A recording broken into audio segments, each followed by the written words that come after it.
Senior শিক্ষক এবং কলেজের প্রভাষক আসসালাম এবং চতুর্থ শ্রেণীর কর্মচারী বিন্দু আসসালামু আলাইকুম ওয়া রাহমাতুল্লাহি ওয়া বারাকাতুহু।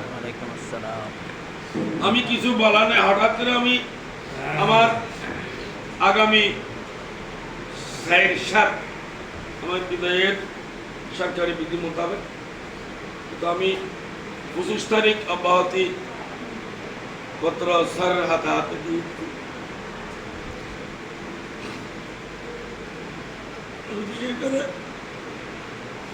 2/11/86 তারিখ থেকে আমি বলতে পারবো ইনশাআল্লাহ আমি একদিনের জন্য ক্লাসে দুর্নীতি করিনি, অর্থাৎ অবহেলা করিনি। প্রাণপণ দিয়ে আমি ভালোবেসেছি আপনারা। আমি কিছু বলার মাথায় আসতেছে না। আমি সর্বোপরি বলবো যে আল্লাহর ওয়াস্তে আমাকে সবাই ক্ষমা করে দিবে। আমি আরেকটা ওই আপনাদের সাথে দুষ্টামি করি, ঠাট্টা মজাক করেছি। আল্লাহর ওয়াস্তে আমাকে সবাই ক্ষমা করে দিবেন। কিন্তু আমি জানি না, আল্লাহ কুরআন নির্দেশ দিয়েছেন নাহনু আকরাবু ইলাইহি মিন হাবলিল ওয়ারিদ। আমি এখনো আমি বিশ্বাস করি যে আসর নামাজ আমি পড়তে পারবো কিনা। আমি জোহরের নামাজ শেষ করে ফেলছি, এটা আমি সিদ্ধান্ত নিয়েছি। আমি এটা মুখে বলছি না, আল্লাহর কসম করে বলছি আসরের নামাজ আমার জন্য পড়ার সময় দেবে কি না আমি জানি না, কিন্তু আমার সময় যেটা শেষ হয়ে গেছে। আগামী 7 তারিখ পর্যন্ত আমি বেঁচে থাকতে না পারি। যাই হোক, স্কুলটা যারা করে গেছেন মনীষীরা, আমি তাদেরকে জান্নাতুল আলা মাকান দান করার জন্য আল্লাহর কাছে নিবেদন করছি। এই স্কুলটা অনেক ত্যাগ তিতিক্ষার মধ্যে প্রতিষ্ঠিত হয়েছেন। আমি বিশেষ করে আমার প্রিন্সিপাল মহোদয়কে উদ্দেশ্য করে বলছি, অনেকে আমাকে কি মনে করেন জানি না, আপনারা মুখে কিরকম মন্ত্র কিন্তু আল্লাহ ছাড়া কেউ জানে না। আমার একটা স্বভাবগত অভ্যাস হলো কথাটা বড় করে বলা, কথাটা বড় করে স্পষ্ট করে বলা, এটা আমার অভ্যাস। এতে অনেকে আমাকে হয়তো একটু খারাপ মন্তব্য করতে পারেন। আমি আমার স্যার থেকে বিনীতভাবে ক্ষমা চাচ্ছি। যদি আপনার কোনো বড় কষ্ট হয়ে থাকে আল্লাহর রাস্তা আমাকে ক্ষমা করে দেবেন। আমি যত শিক্ষক শিক্ষার্থী সহ বিদায় হওয়ার সুযোগ নাই বিদায় আমি শ্রেণী শিক্ষককে গিয়ে আমার প্রাণপ্রিয় শিক্ষার্থী থেকে বিদায় নিয়েছি। আমি পরিবারের বিভিন্ন সমস্যা প্রত্যেকের আছে, বেশি আর কম। আমি একটা আমার চলন্ত জীবনের অনুভূতি থেকে বলছি, আমরা সব শিক্ষক স্বয়ং সম্পূর্ণ, পারিবারিক স্বয়ং সম্পূর্ণ নয়, আবার কেউ কেউ হয়। কিন্তু আমি ক্লাস স্কুলে গেটে যখন ঢুকে যাই,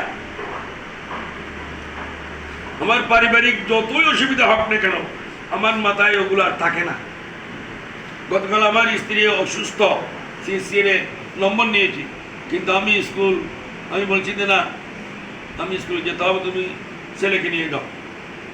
তার মানে আমি স্কুলে পা দিলে আমার পারিবারিক আর কোনো টেনশন আমার মাথায় থাকে না। এটা আল্লাহর কি মেহেরবানি জানি না। এইভাবে অন্তরস্থকে ভালোবেসেছি স্কুলকে।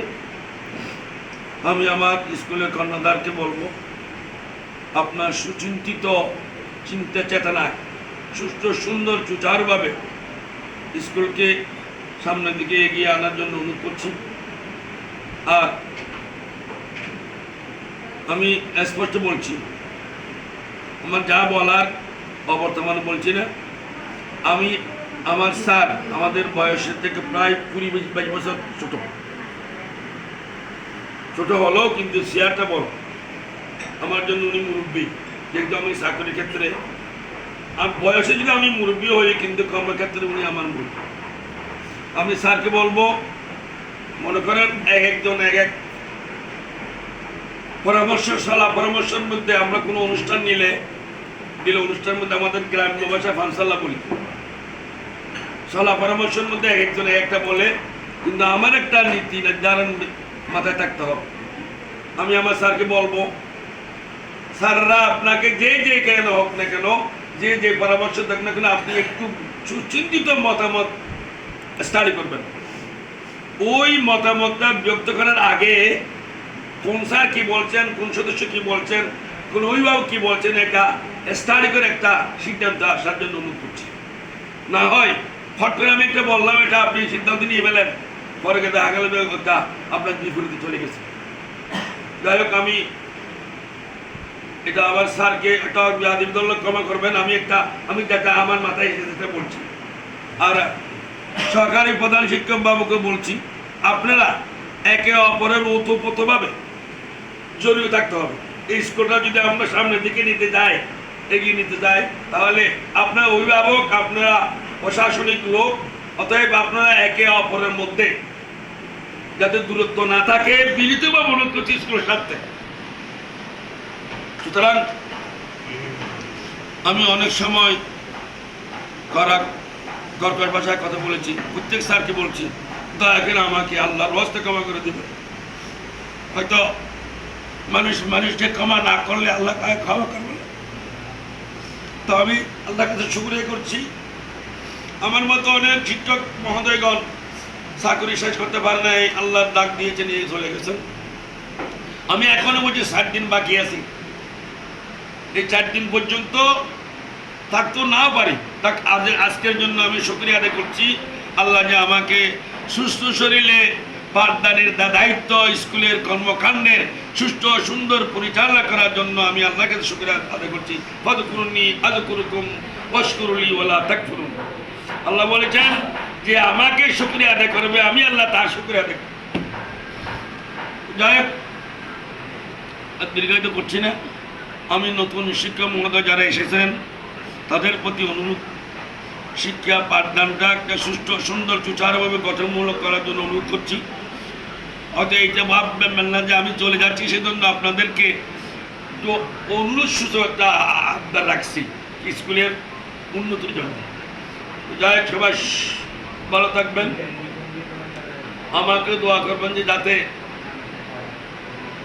আমি যে মোকাম্মেল ইমানদার হয়ে সুস্থ শরীরে সকারাতের মহত্তা যেন আমার স্বজ্ঞান হয়, যাতে আমি সহ্য সাহিত্য লাভ হয়, সেখানে আমি নিজের পৃথিবী থেকে বিদায় নিতে পারি।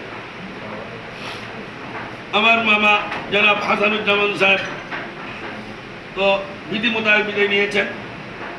আমি যাচ্ছি, কালকে আপনি যাবেন, পরে হবে। তো সর্বোপরি সবাইকে আমি বিশেষ করে আমার ভাই মৌলানা মোহাম্মদ ইদ্রিস সাহেবকে বলছি, কিন্তু আমি 40 বছরের মধ্যে কারোর সাথে এরকম কোনো হয় নাই। মাঝে মধ্যে আমার ভাই ইদ্রিস সাহেবের সাথে একটু কথা করাকরি হয়েছে, আমি আল্লাহর কাছে ক্ষমা চাই নিচ্ছি। দয়া করে মনে কষ্ট হলে আমাকে ক্ষমা করে দিবেন। আর বিশেষ করে রকিম ভাই নতুন হলো, অনেক সময় তাকে আমি একটু ছোট ভাইয়ের মতো শাসনের মতো কথা বলে ফেলছি। আমি আল্লাহ আপনাকে ক্ষমা চাচ্ছি। যে আমি কেউ আমার কথার দ্বারা যদি বলে কষ্ট হয় পাই থাকে, আমি বারবার বলছি আমাকে ক্ষমা করে দিবেন।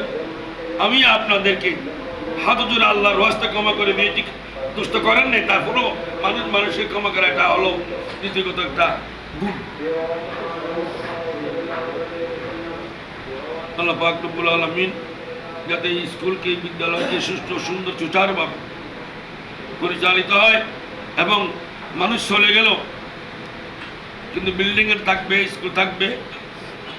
সুতরাং সেই দৃষ্টিতে গঠনমূলক পাঠদান করে আমার স্কুলের সুনাম যাতে এগিয়ে আসে, এইভাবে এই চিন্তা চেতনা করে আমি আমার বক্তব্য শেষ করলাম। আসসালামু আলাইকুম ওয়া রাহমাতুল্লাহি ওয়া বারাকাতুহু।